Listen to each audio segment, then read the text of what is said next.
Oh buddy, Andy here again. Well, earlier on today I watched most of the Australian Open tennis final between Rafael Nadal and Novak Djokovic, and if you didn't watch any of it, you haven't heard about it, an amazing match. As I said, I watched 4 hours of it, but the match lasted for very nearly 6 hours. Yes, 6 whole hours. I can't even comprehend playing tennis for 6 hours, yet alone playing anything like the intensity that those guys do. And that's partly what I was going to talk about here. Is it reminded me of the topic I've been thinking about, because towards the end of that match, as you can imagine, both players were pretty tired, but especially Novak Djokovic, who eventually turned out to be the winner, and a great mental strength, great physical strength, and strength of will, I suppose, and courage, if you want to put it that way as well. I think courage is an overused word sometimes, but the depths that he probably had to go to and dig within himself. Both players, you know, he didn't want anybody to lose in some ways, but Novak Djokovic had played a 5-set, very nearly 5-hour match against Andy Murray in the semi-finals literally 2 days ago, and here he was playing very nearly 6 hours of tennis once again, and he was dead on his feet. There was one point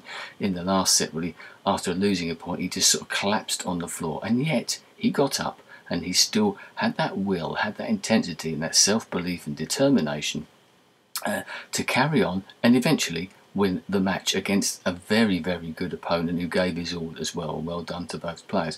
But listening to some of the commentary there and sort of emphasising how much of these guys had to give up. Any sort of sportsman, we've got the Olympics coming up in 2012 here in London, and we're going to see other people who've dedicated their lives, literally dedicating their lives to the pursuit of a gold medal, the same way that people like Novak Djokovic, etc., have dedicated their lives effectively for the pursuit of Grand Slam tennis titles. Yes, the money's great, but what they want are those Grand Slam tennis titles, and that was so evident today. It wasn't the money they were after, it was just to say, I've won this, I'm the best in the world, that type of thing.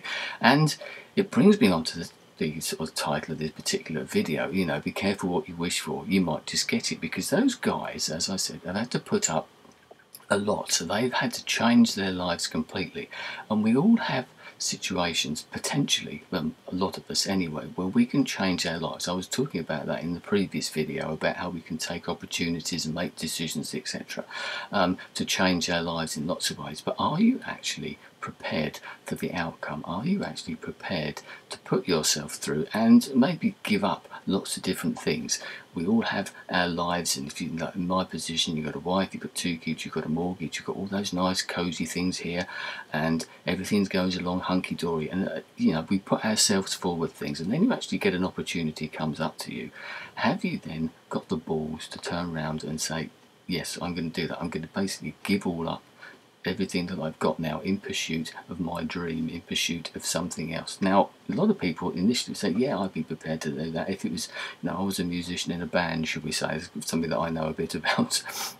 I was a musician in that band and I'm offered a contract, you know, yeah, that's what I want to do. But when you actually come to sign your name on that dotted line and you actually realise what that actually potentially means, it means you've got to change your life. You've got to give up that job, that stable lifestyle that you've got now, because you are actually putting yourself in a completely different position. You might be travelling all over the world, you might be doing this, and you'll be, you know, sort of an itinerant worker, if you want to put that, like a wandering minstrel across the globe. It sounds great, but you think about everything that you've got to give up, everything that you've got to sacrifice to do that. Yes, the rewards may well be great.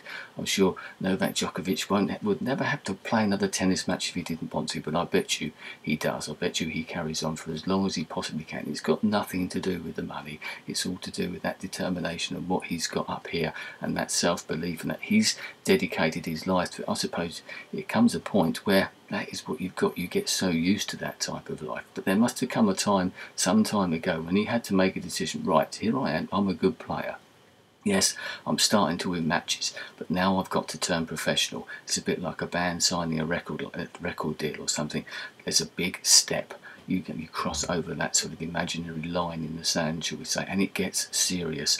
I've seen so many people, I'm not going to name names, who go along and think, oh yeah, I'm good at this, and they're playing the game, as far as I'm concerned. It's a bit of a vanity project, if you want to put it that way, where they're building themselves up, and they're playing music, they're trying to get deals, they're trying to get gigs and all this stuff. But I bet you that a lot of them, not all of them by any means, I know people who've put themselves on the line, and fair play to them and respect to them as well, but there are others who I can think of who probably would not, if push come to shove, would not sign themselves to that, because they realise what they would have to give up. They've got their nice cosy little life, and there's nothing wrong with that whatsoever, and I'm not knocking anybody for saying no to that opportunity, but it's that thing, be careful what you wish for, because you might just get it. One of these days someone may well give you or suggest to you that opportunity that we all think that we want, to change our lives, to be successful, to be rich, to be famous, to be a celebrity, or whatever your particular avenue might be, a successful author, video maker or something.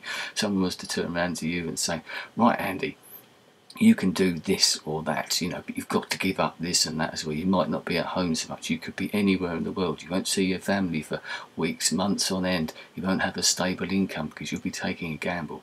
Now, seriously, would you actually be prepared to take that gamble? And think about it. Don't say yes or say no now. Turn this video off. When it's finished, go away and have a think about it, because I bet you a lot of you would probably say no. I don't know what I would do either if that sort of position came along. And that's one of the reasons that I made a decision that I did recently, because I was thinking in the back of my mind, I'm not so sure about that. At this time of life, would I actually take a really big chance? There, you can take smaller steps, I agree, but the Novak Djokovic type of decision that he made, albeit some time ago when he was younger, he had to make that decision. I don't expect he regrets it, but he's given up a lot for that. Yes, he's gained a lot in status, etc. But you think of all those other people that also ran, you'll see them in the Olympics this year, who don't win any medals, who might not even get into the final of the event, will go out in the qualifying rounds, and you will never hear their name ever again. But they've had to sacrifice the same amount as Novak Djokovic has. Or maybe the reason that they haven't got to the top of the tree is because they didn't do it that way. They tried to muddle along, and there have been so many examples of bands, athletes, footballers, whatever it might be, who've signed up for something and then haven't got the commitment to do it. And there's a thin line, especially in the sporting arena, between a successful person, whether you've got the talent or not, between that successful person and the person who also ran who doesn't quite make it. Believe me, it doesn't matter how much talent you've got, you've still got to put in the work. You've still got to do everything to get up there. You might have all the natural talent in the world, but you've got to give it 110%. I hate that expression, 100%, sorry about that. But I can think of people who aren't. Ronnie O'Sullivan, the snooker player, anybody who knows him, he hasn't got the commitment now that he used to, and he's going down and down the rankings. He's got all the natural talent in the world, but he doesn't need it enough anymore. He's not wishing for it anymore. Maybe he's been there and done it. So give that some thought, because I'm sure we've all put our names down for things in the past, and then we thought because we felt that we wanted to do it, it was an ambition or something, and then you sort of, after you sent that application form off or pressed that button on your keypad, after a while you thought, well, actually, I'm not so sure about this. The implications for this are far more than what I actually realise, and secretly hope that you don't actually get the acceptance or the yes, or yes, Andy, you can do that, sign up here type of thing. Anyway, lots of thoughts there. Let me know, because be careful what you wish for. One of these days, you might just get it, and will you be prepared for that? Anyway, thanks for your time. I'll speak to you again soon. Goodbye.